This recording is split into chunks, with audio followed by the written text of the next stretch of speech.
I've been in Serbia for 2 years, and in the summer my son was visiting me from university, and I wanted to show him some different kinds, different parts of Serbia which he hasn't seen, and I heard about Wild Serbia from the Australian ambassador.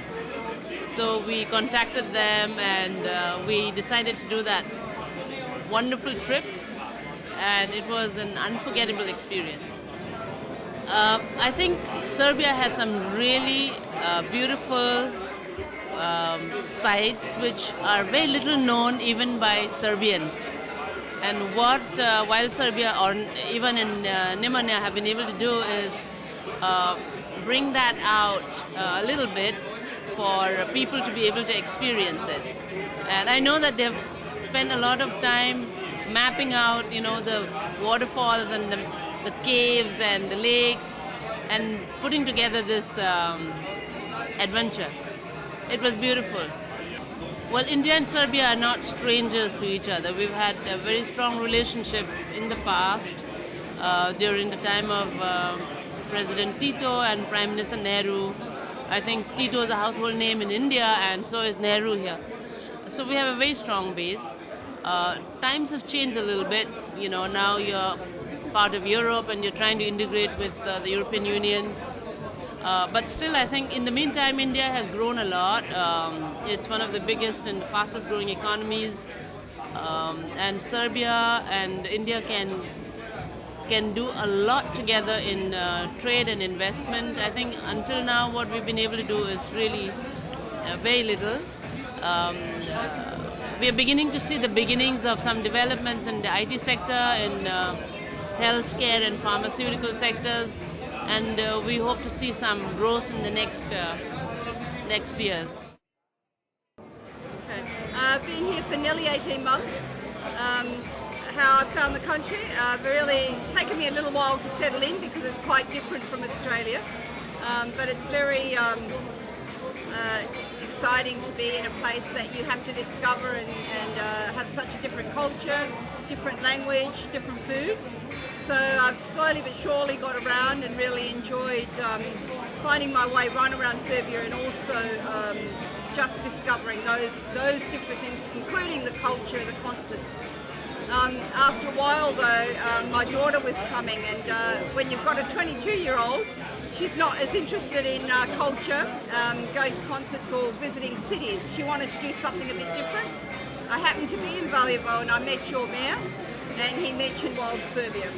So because of my daughter, we booked a time and we went off and we started rappelling down that canyon. I was terrified, but it was a great experience. And so since then I've been very happy to take my sister on caving, and I'd like to continue to just show people that part of Serbia that's very different. first, if I can say, the other thing that was really great about Wild Serbia was having the opportunity to meet with and eat in a traditional Serbian home. So the Tomic family that are here tonight gave me that opportunity, and I really welcome that. The idea of this tonight was that it was wonderful to meet some people that were just warm, had an entrepreneurial spirit, had a vision for doing something they loved, and came up with a lovely idea about how to share their Serbia with visitors. And we thought that it would be good to share that with our diplomatic colleagues, and then we decided it would also be good to share it more broadly. So we were hoping that people would see this company and decide to give them some support and help them grow. My understanding is that we have been trying to set up a sister city relationship with Valjevo and the region with a municipality in Sydney, Rockdale, and I'm hoping that comes together. There is a very large Serbian community in Sydney, and they do have a lot of links to this region. The reason that I have something a bit special for Valjevo is that my first official function was in Valjevo when I opened an Australian art exhibition there at the International Art Studio with Mitcha, a great friend of mine, and I only met him there. But there were so many Australian Serbian people in that audience, and that just shows the number of people from the Sydney region that do have links with Valjevo. So I just really think that there is that sort of warm cultural understanding, and I'm really hopeful that we can build that over the years to come. Ovo večeras što se desilo je jednostavno bilo van naših granica očekivanja. Nismo, bar u ovom nekom bližnjem periodu, očekivali ovako nešto. Ambasadorka Indije i Australije su nam izašli susret i prepoznale ovo što radimo i rešile to da prezentuju i ostalim ambasadama. I mi smo sad imali priliku da predstavimo kako Valjevski kraj, znači pre svega taj naš kraj koji je izuzetan za ove aktivnosti, tako i ostale delove Srbije koji su atraktivni, i da pokušamo da objasnimo ljudima zašto bi oni trebalo da posećuju te krajeve.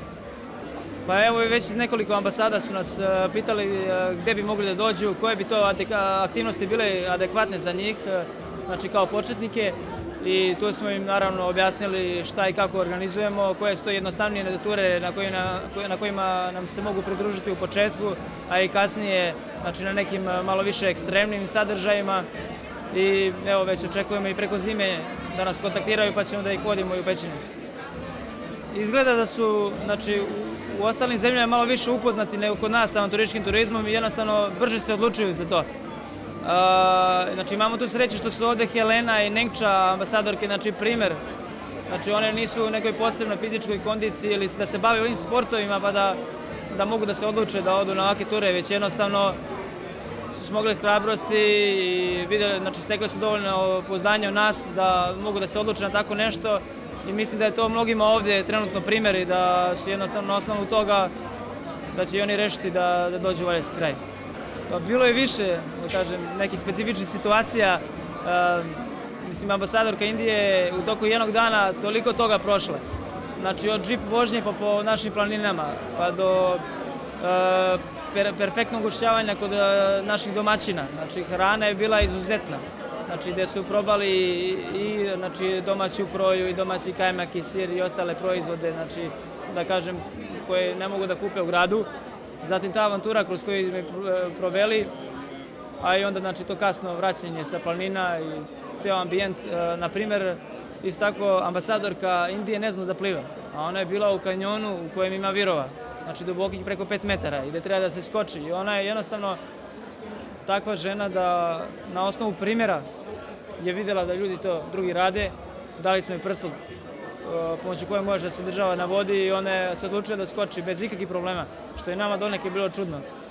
Mislim, nismo mogli da verujemo da se to dešava pred nama, kao eto tako, skočit ću u vodu.